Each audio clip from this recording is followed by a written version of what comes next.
Hello my lovely viewers, আসসালামু আলাইকুম। Welcome back to my channel. আশা করছি সবাই অনেক বেশি ভালো আছেন। তো আমি আজকে আপনাদেরকে ঘরে থাকা কিছু উপকরণ দিয়ে ক্লিনার তৈরি করে দেখাবো।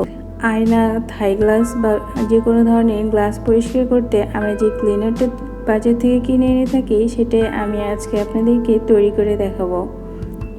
আমার আজকের ভিডিওটি দেখলে আপনারা বাসায় এটি তৈরি করতে পারবেন এবং খুব সুন্দরভাবেই গ্লাস পরিষ্কার করতে পারবেন।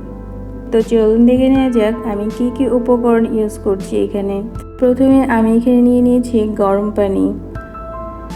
এখানে 1 কাপ পরিমাণ গরম পানি নিয়ে নিয়েছি।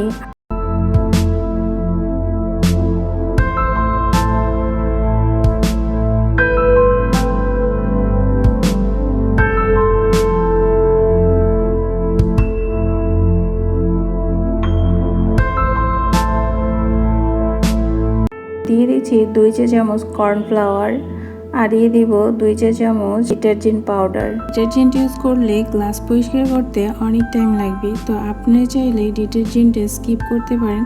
তবে যদি ইউজ করেন তাহলে গ্লাস অনেক বেশি ক্লিন হবে। তো আপনি চাইলে স্কিপ করতে পারেন, কারণ ডিটারজেন্ট ইউজের ফলে যখন আপনি পরিষ্কার করতে যাবেন তখন বারবার বাবল উঠতে থাকবে।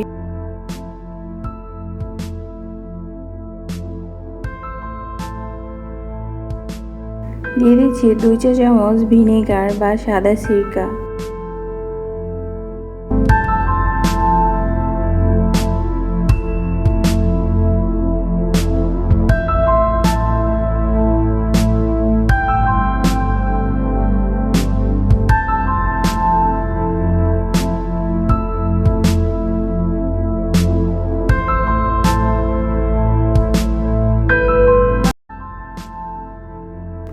এখন এই মিক্সচারটাকে ভালো করে মিক্স করে নিব।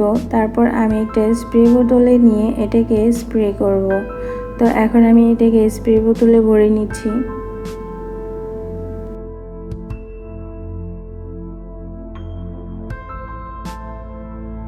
যদি ডিটারজেন্ট ইউজ করেন তাহলে যখন আপনারা গ্লাসটি ক্লিন করবেন তখন প্রথমে ভেজা কাপড় দিয়ে মুছে নেবেন, তারপর এটাকে শুকনো কাপড় দিয়ে মুছে নেবেন।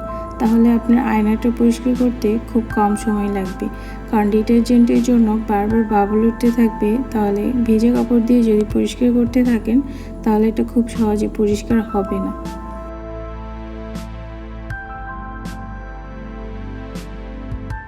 এখন আমি এটাকে গ্লাসে স্প্রে করে আপনাদেরকে দেখাচ্ছি।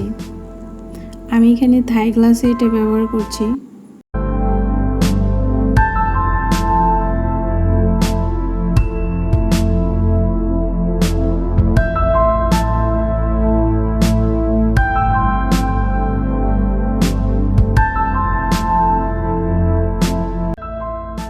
সো ভিউয়ার্স, কেমন লেগেছে আমার আজকের টিপসটি? যদি ভালো লেগে থাকে তাহলে অবশ্যই একটি লাইক দিবেন এবং সাবস্ক্রাইব করে পাশেই থাকবেন। তো পরবর্তী ভিডিও দেখার আমন্ত্রণ জানিয়ে এখানে বিদায় নিচ্ছি। আল্লাহ হাফেজ।